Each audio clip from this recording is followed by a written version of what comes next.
It's a time for more packages from China. Let's go.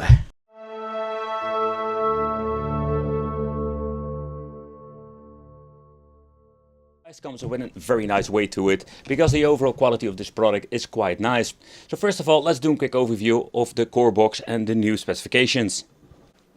The Chuwi CoreBox, the mini PC. This comes with the Intel Core i5, the 13th generation, also known as the 13500H. There's a frequency of 3.5 GHz all the way turbo to 4.8 GHz.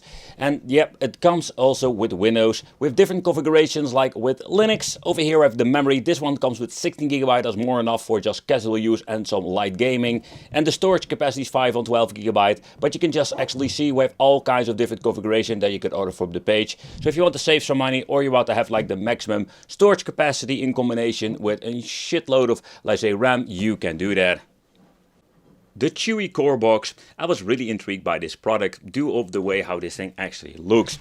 But also what can we do when it comes to, let's say, upgrading, and how is it when it comes to unboxing the product in general. So first of all, in here we're having the manual and some other information. Here you can just actually see they're providing a lot of good detailed overall explanations if you have any problems whatsoever.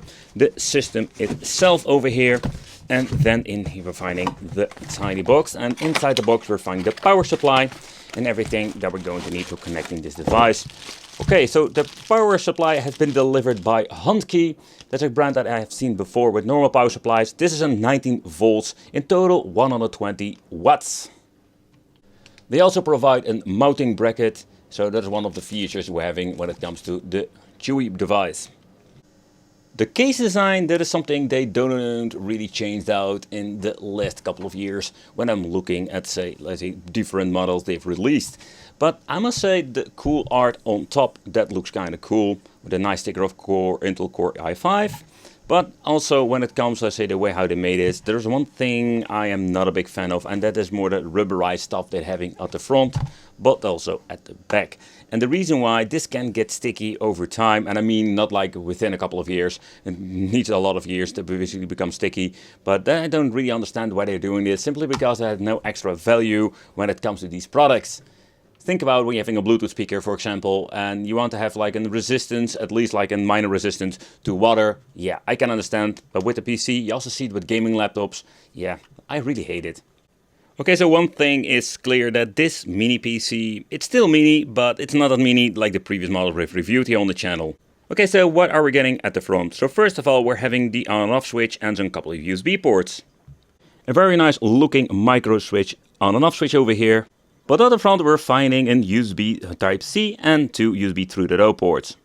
It's very convenient when it comes to the connections at the front. Simply if you want to plug in, let's say, a storage device or a controller for gaming, it's such an absolutely in plus. Plus we have multiple ports, so that's absolutely a great thing. So at the back of the device we do have a lot of connections. And first of all we're having the input for the power supply, the RJ45, the jack out. So what I find very interesting, we have the option for 2 HDMI and 2 display ports who have different connectivities. And we're even having 4 3.0 ports at the back. So this thing in total has 6 USB ports. I find it very cool, simply because I think it is something I'm always having not enough of. And using extra converter is an option, but it's not going to be interesting. If you want to use like a lot of, let's say, USB splitters, it's not going to be a good thing. But another thing, let's open it up. And also, let's talk about how you need to display it on your case. So first of all, you can put it like this, two huge rubber feet at the bottom. But also what you can do is just put it at the side, where I think is one of the coolest things you can do with it. And the window tip off, that easy. And overall, when it comes to the case design, I completely understand why they keep doing this, because this case design is really nice. Okay, so if you want to open it up, you need to break the seal, so that's unfortunate. So that is what we're going to do, and we're going to be in kind of a naughty. Okay, so let's open it up, and of course this thing is still sticking. Do this freaking annoying sticker. Okay, let's get this thing off. So when it comes to the bottom part, it's just flexible plastic with a filter in front of it. So you can just see there are basically two intakes for the fan, but there's actually one fan inside of this. So when it comes to, let's say, the space inside this thing, yeah, they did some changes when I'm looking at the previous model and this particular one. So I think it's a very cool, let's say, way. It would be even more cooler, and I think there is no graphic card going, like say, on the market anytime soon that will fit in this case. But it would be awesome to have like a machine like this, and in the future you can just slap a GPU in it, even if it's a low profile, like a low spec one, to have a little bit more GPU power. And later on I will show you why this is when it comes to playing some games. But also when it comes to, say, the upgradability, there is nothing much we can do. Another interesting choice what they have made, if you're going to remove this piece of plastic, it's just double-sided tape. Here you can actually see that we're having option for dual channel memory, but they implemented only one of them. And yeah, that is something I don't really get why they're doing this, because dual channel, it gives this thing, well, I'm not saying like a huge advantage, but will give it at least like an advantage. So yeah, that is something we need to change out maybe on. And let's remove the module. So they also slapped on a piece of plastic, and maybe this is for cooling. It's nothing of a piece of metal. Yeah, it's kind of a metal, so it gives it a little bit of cooling. They also added an extra foam on it. Yeah, it's kind of interesting, but also weird configuration what they're doing over here. But the thing is, can we remove this piece? Yes, we can remove it. So they're using the Crucial with this particular RAM module and 16 gigabyte DDR5. So absolutely cool. But okay, let's slap it back in and let's start up the machine. But if you don't want to mess around with the RAM module or want to avoid any warranty, you can just open up the top part over here. This is, by the way, a piece of metal, so that's very nice and gives it a more quality feeling and also gives it most of the weight of the device. But in here we're finding the NVMe. There is no upgrading so far I have seen for a second one. That would be absolutely cool. Two of this thing has a lot of space. And do I have the right screwdriver? No, I don't have the right screwdriver. I'm always having this issue. So that's the thing. I need freaking three screwdrivers to open up this thing, because the top one are Imbus, the other ones are Phillips screwdrivers, and this is a smaller part, or a smaller one. So if you want to upgrade the internal storage device, you can just do that fairly easy over here by removing it. So let's check out if we can showcase what kind of, let's say, SSD they're using. They have like a good brand, Crucial, when it comes to the memory. Let's remove this bad boy, and wow, okay, and there is no brand whatsoever on this. So let's check out what kind of chip. For a C, and no, there is nothing of an, let's say, thing going on over here. The same thing with this very tiny piece of metal they're putting on there. Completely understand for giving this thing some cooling, so let's try to put it back on. Alright, is this the right way? Yes. And let's assemble the NVMe back in, because we're going to be booting up this device as is and see how the performance are. Okay, so let's do a first boot up when it comes to the Chuwi.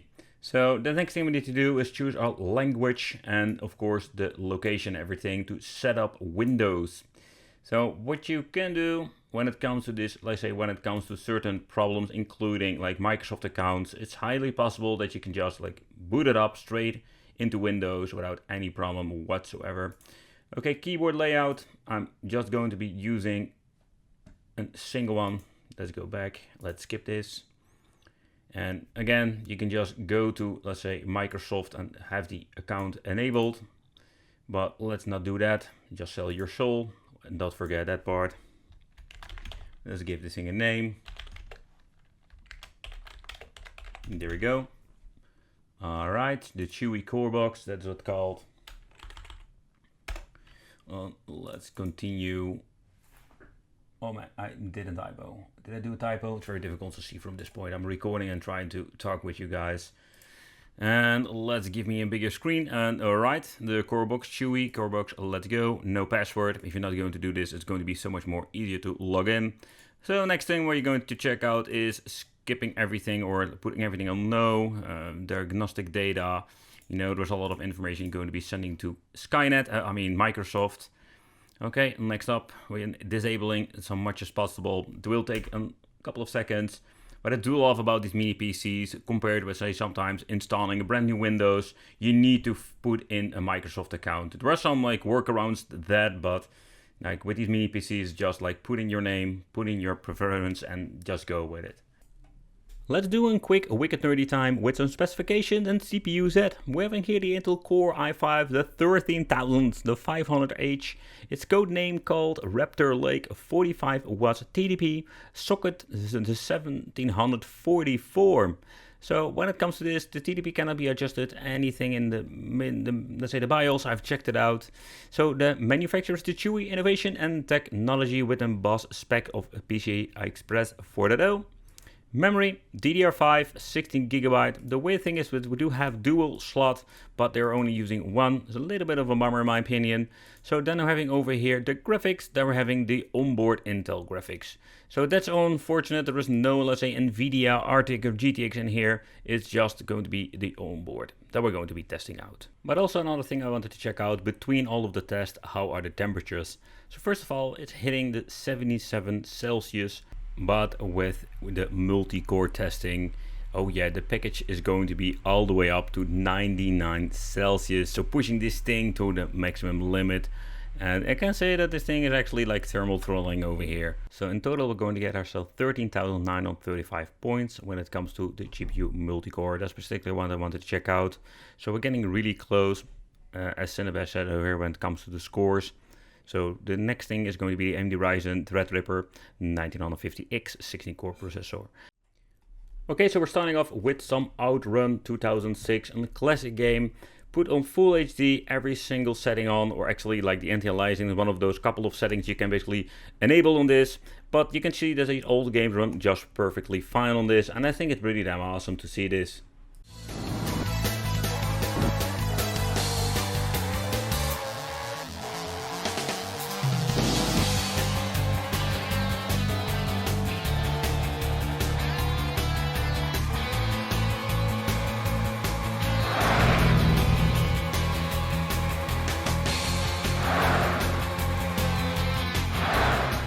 So one of those indie games I love to play is Broforce, and the reason why is because this is a very, let's say, interesting game to check out, and a lot of stuff is actually happening on this, and you will see that we have a lot of struggles.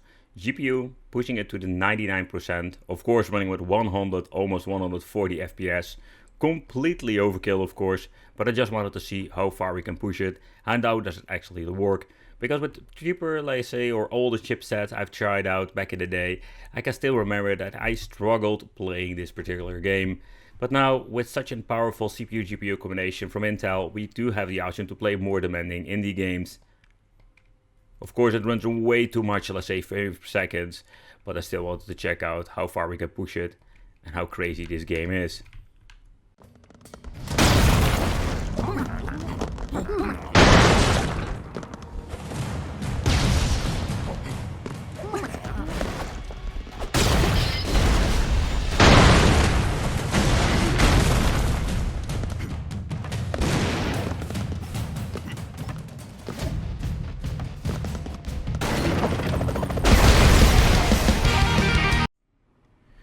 Alright, so next up, let's take a close look at some Street Fighter, or better, Super Street Fighter 4, just an older fighter game. I'm just going to put everything on 1080p, maximum settings, just to see how far we can push it with not even like saying extra dedicated GIF graphics card. I just was really curious how this old bad boy is going to be running. I feel all that exists. Face the mighty. Who will emerge a champion? Fight!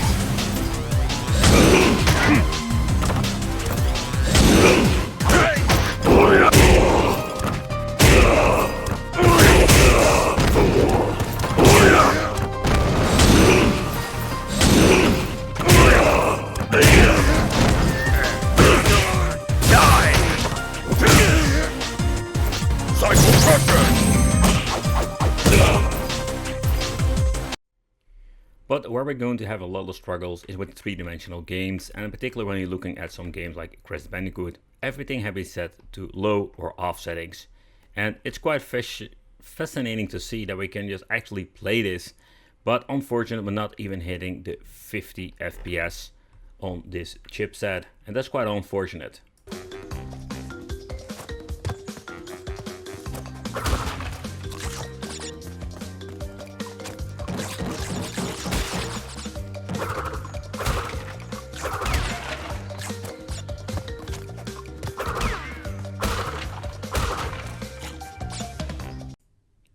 Starting off with the PlayStation 2 on 2K resolution. Just wanted to check out how far we can push this thing, and 2K is actually the best you can get.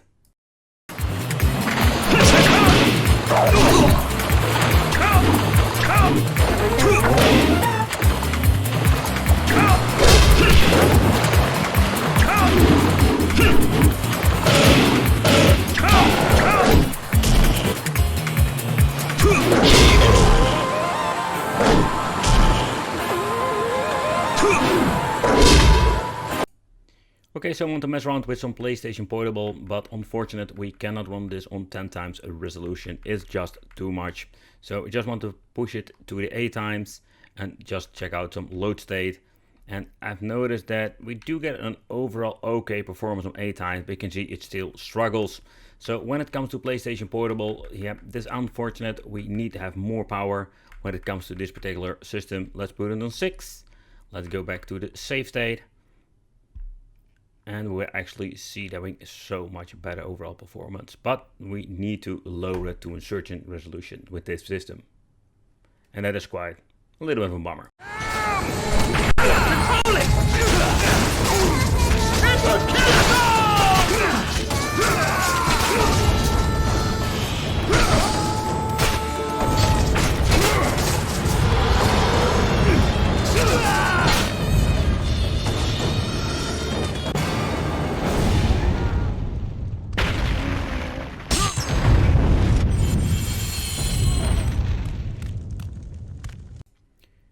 So with PlayStation 3, it's very essential to have a very powerful CPU. Not only for the overall emulation performance, but also when it comes to loading up. Because with an i5 and quite a lot of cores and threads, it still takes up forever to load up actually one single game. And that's one of the downsides in the, let's say, PlayStation 3 emulation. If you can just want to have almost instant load, we need to have a very high powerful core. For example, if you have an Intel Core i9 or a very powerful AMD, you almost have instantly loading times for PlayStation 3. And this takes forever. And my PC over here, maybe you can hear it, it sounds like a freaking vacuum cleaner. The acolytes before they can finalize their preparations for Satan's return. It won't be easy.